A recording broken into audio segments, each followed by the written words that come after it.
back and forth game. Extreme aggression from FXOLeenock. There is the 5th gonna get established here in that frontal positioned base. Templars again in position here at the 3rd expansion for parting. Muta's gonna try to poke in, gonna try to focus down some of these Templars. 1 Templar gonna go down, 2 Templars gonna go down. Beautiful pick off done there by FXOLeenock. And man, I'm almost like running out of breath. These two players are playing so well. Parting's just defending, and Leenock just continuing to attack. I don't know if he's getting the better angles, but he is making map presence, and he is doing it pretty damn well. And behind this, looks like the hive is finally completed. We are going to see a greater spire being thrown down here for FXOLeenock. More lanes in production. STParting still holding off for the life of Ire. Throwing down force fields, trying to hold off as many counterattacks done here by Leenock. Leenock going to try to come in from 2 angles. Roaches and Banelings going to move into the natural, but again, more Mutas and Roaches and a few Banelings moving in here into the 3rd expansion.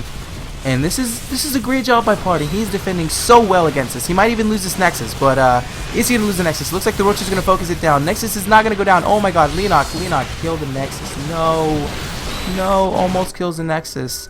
Almost kills that Nexus. Leenock, maybe you can come back to that Nexus for another day. But Greater Spire is almost done, guys. And this is such a critical time right now. It looks like additional upgrades on the way here for STParting. 24 lanes in production, 7 Corruptors on the way, and those Corruptors are definitely going to be here for Broodlords. But it looks like a front expansion going to get established for Parting. So Parting is like, hey man, I defended all that aggression. I'm pretty tired from that aggression. So what I'm going to do is I'm going to go ahead and expand. And his economy is pretty good. 60 probes right now. Continuing to make probes. Getting started again on his armor upgrades. That Nexus is about, almost 50 wave completed, but 9 Broodlords on the way. And what you want to see usually when Zerg players go for this Broodlord composition transition, they also want to throw down a few spines in case of any kind of counterattacks, in case of any crazy Protoss timings before the Broodlords hit. But they are on the way. Make that 11 Broodlords on the way, guys. And a few Zealots actually going to come here into the bottom right expansion, 4th expansion of Leenock. A few Zealots going to be able to get a few kills on these drones, but it looks like that army, pretty easy. Leenock's going to get that taken care of rather easily. But the 4th is almost done here for STParting. Going to actually double expand. You see the upper left expansion going to be the 5th here for the Protoss player. Broodlord's actually going to move across the map right now, and this is a very scary force and a very important timing for Parting. Does he have like a mothership on the way or anything? He does have a Stargate. Upgrades are now in the favor of who has the upgrade favor? It looks like Parting actually has the upgrade advantage right now. +3 weapons. That's going to be so good once these armies engage in +1 armor. But it looks like there might be an engagement. Storms are going to go off right now into the Broodlords, and Broodlords are not accompanied by any kind of infestors. Banelings are being morphed, but at the same time there is a little bit of a counterattack being done here by STParting. Going to move into the main. That's a good amount of blink stalkers. He's going to try to blink in, trying to pick off a queen. Queen is going to go down. And there's actually so much back and forth action between both of our players. Banelings are going to go in. They're going to be able to take care of these stalkers. And with that being said, man, it looks like there is, again, a little bit of angling between both players. Both players rather even in supply right now. 170 to almost 160 here from Parting. The 5th expansion now going to get established. 12 additional roaches on the way, and more stalkers here moving into the 3rd. How is Parting getting these units everywhere? He's just pretty much trying to do as much economic damage as possible this late stage into the game. But that's going to get cleaned up rather easily. And again, man, there's just so much action in this game.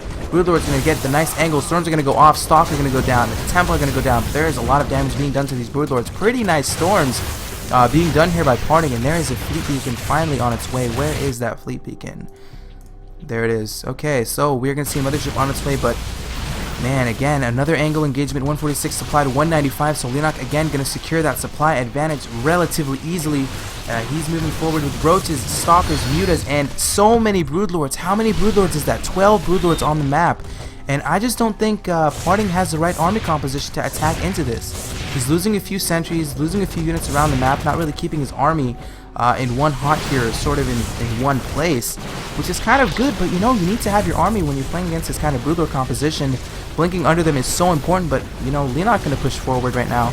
184 supply, and there is a little dot here on the bottom right. It looks like there is going to be some stalkers moving into the bottom right expansion here of Leenock, going to take out additional drones.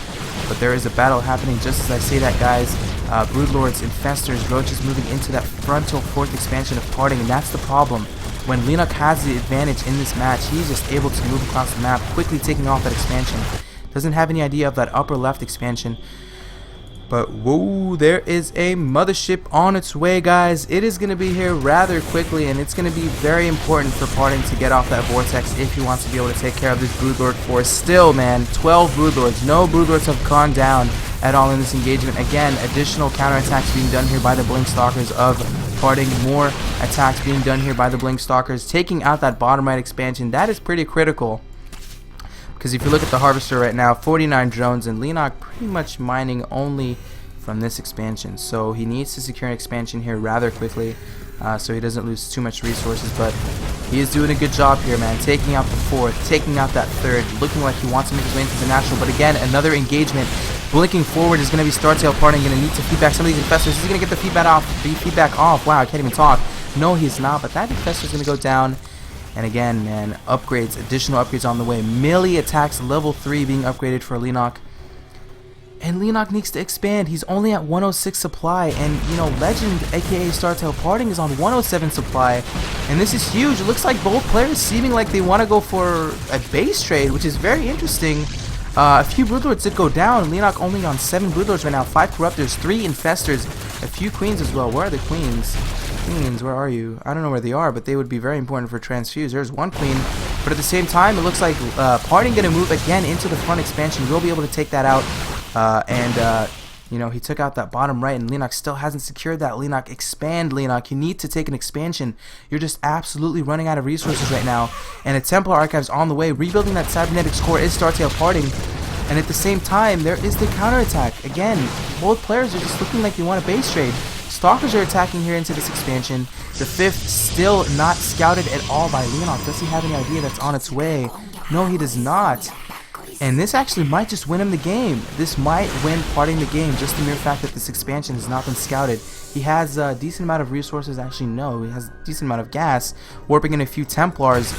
But the supply count in the favor right now of Parting. 94 supply to 85 of Leenock. Infestors on the way. Blink Stalkers continuing to move across the map. And this is all going to come down to the angles that the players are going to engage in, man. They need to have the right positioning, the right engagements to be able to come out on top. And the important thing is going to be this mothership. 130 energy. This mothership has enough energy for Vortex. So if he's going to attack into the army here of Leenock, he needs to get the absolutely perfect Vortex to be able to take care of this army. But a Dark Shrine on its way right now for Parting. And this is a really, really interesting decision. I would agree with this because Leenock has no lair. Leenock has no overseers. Does he have any overseers, actually? No, he does not. He has no kind of detection on the map right now. So this is going to be so important. If he can get a few DTs, kill off some of these Infestors, and possibly kill off these Queens that are able to transfuse the Broodlords, that would be so good for Parting if he did that. Man, with that being said, this is a crazy game. It can go either way, honestly. It can go either way. And Parting, man, taking out some crucial buildings, going to focus on some evil chambers, going to take out the gas, taking out all of the hatcheries, and Leenock still being extremely aggressive. Leenock is being revealed, so at this point, Parting's like, I know where you are, I know where your buildings are, and what does Leenock have? He only has an extractor. He has an extractor here as well, so I think he's only on 2 extractors, 3 extractors to be exact. Excuse me, I didn't even catch that one. But Leenock, 74 supply, STParting, 96 supply. DTs are on the map. Does he have any DTs actually? No, he's not getting DTs, so that's an interesting decision. And it looks like both players might actually engage right now. It looks like there are Broodlords, Infestors in the center of the map, and this is going to be so important. Absolutely nothing in the production tab for either player, and this might be the final engagement, guys. I am not too sure. The mothership making its way across the map. And no, actually, it is making its way across the map. What I meant to say no for is he is not being revealed. Parting has not been revealed. And this is going to be so important right now. It looks like FXOLeenock going to try to engage into this. Drone's going forward, and the Vortex goes off. Oh my god. This is so sick play from Parting. Gets the Vortex off, gets the Storm in, even going to send all of his units into the Vortex. And oh my god, this is so huge. I think Parting might have actually done this. blinking away. Okay, there we go, blinking away. I was gonna say, man, don't just stay in that storm. He storms, kills off the Broodlords, blinks away, and Leenock WW, which means GG for you guys who are wondering. But man, Leenock loses the game. Fantastic overall play from Parting. He knew what he had to do. He obviously had the Vortex, which pretty much won him the game, man. Gets off the most clutch force field possible. Storms the Broodlords. And with that being said, STParting is going to be victorious here on MLG Daybreak over FXOLeenock. And with that being said, guys, thank you again for tuning in. My name is Promise. I hope you guys enjoyed this cast. I hope to be hearing from you soon. And I'll see you guys next time.